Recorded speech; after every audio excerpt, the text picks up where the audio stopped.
So one last thing I want to tell you with 10.5 is how you can use a graphing calculator to run an experiment without actually having to toss a die or without actually having to do the real trials. So we're going to conduct an experiment of rolling a die 20 times. If you don't actually have a die, then you can use a graphing calculator. These are the buttons you're going to have to press on your graphing calculator. And your screen may look a little bit different than mine, but what we need to get to is the number 5 random integer. So if you go into your graphing calculator to the button that says Math, click over until you get to the menu that says PRB, which is probability. Then if you scroll down until you get to number 5 should be rand int. What that means is random integer. So when you click that, if you hit enter, that'll put the random integer up on your screen. It puts the command there, okay? Then you need to tell the calculator that you want a random integer between what two numbers. So you need to enter in a start number and an end number. If you're using the black graphing calculators, you'll need to put a comma in between there and close the parenthesis. If you're using a newer version, you might just type in next to the start number a number and next to the end number an end number. That's all you do, guys. Then you hit enter. It's going to send off, come back with a random number. Just hit enter again, give you another random number. Hit enter again, give you another one. So let's try this. My graphing calculator here is going to look a little different than yours, but get your screen to be blank. You can hit clear until there's nothing on there. And then what you're going to do is go to Math. So we're looking for the Math menu. Oops. My calculator just quit on me, so I got to open that up.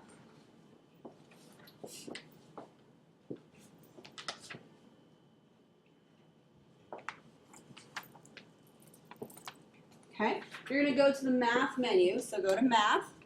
Once you're on Math, remember we're going to go over till we get to probability or PRB. So just hit the over arrow until you get to that menu. You're looking for number 5, rand int. So you can either enter in number 5 and it'll bring it up, or scroll down to you're on number 5 and then hit enter. So now your screen should have rand int on the screen, okay? It may have a parenthesis. Then you need to choose the number you want to start with. Since I'm rolling a die, I'm going to start with the number 1. If you're using an older version, you might need to put a comma in here. The comma's right there. Then you're going to hit in the upper number, or the end number, which is going to be 6 for a dice. Then if you have an older version, again, if you have the 83s, you're going to close it with a parenthesis right here. If you have this version, you're just skipping over N, and then you're just going to hit enter, actually. So it's going to pull the command up on the screen. In the end, it should look like this. If you have the 83 version, it should still look like this. Once you have the comma and the parenthesis, hit enter. There's your one trial. So you rolled the dice once, you got a 6. Roll it again. You got a 2. Roll it again. You got a 2. Roll it again. You got a 1. So start tallying these in your frequency table. So on my first 4 rolls, I have a 6, 2, 2, and 1. So I got 1, 6, a 2 again, and a 1. There's my first 4 trials. Let's do it again. So I'm going to hit it in 4 more times. 1, 2, 3, 4. So now I got a 1, 5, 1, 3.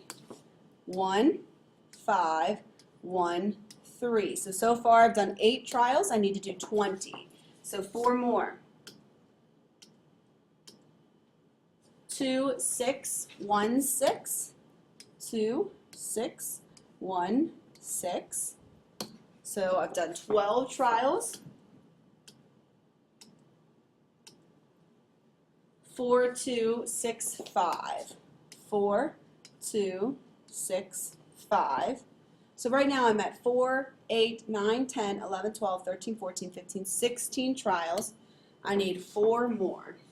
1, 2, 3, 4. 2, 2, 6, 6.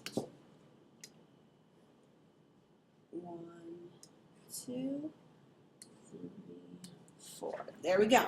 So there's my experiment from running a trial of running, or my experiment from throwing a die 20 times. Your results may be different because we're randomly selecting integers. Now my experimental probability for getting an even for my experiment was 6, 7, and then plus another 6.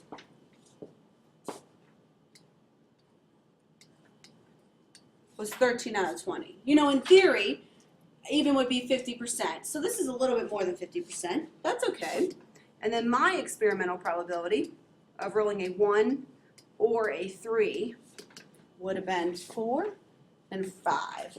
5 out of 20, which is 1/4 or about 25%.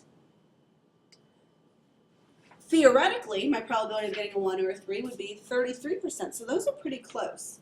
So if you want, if you have a graphing calculator, try this on your own, run your own experiment, and then answer your own questions. The more trials you run, probably the closer your experimental probabilities will get to your theoretical probabilities.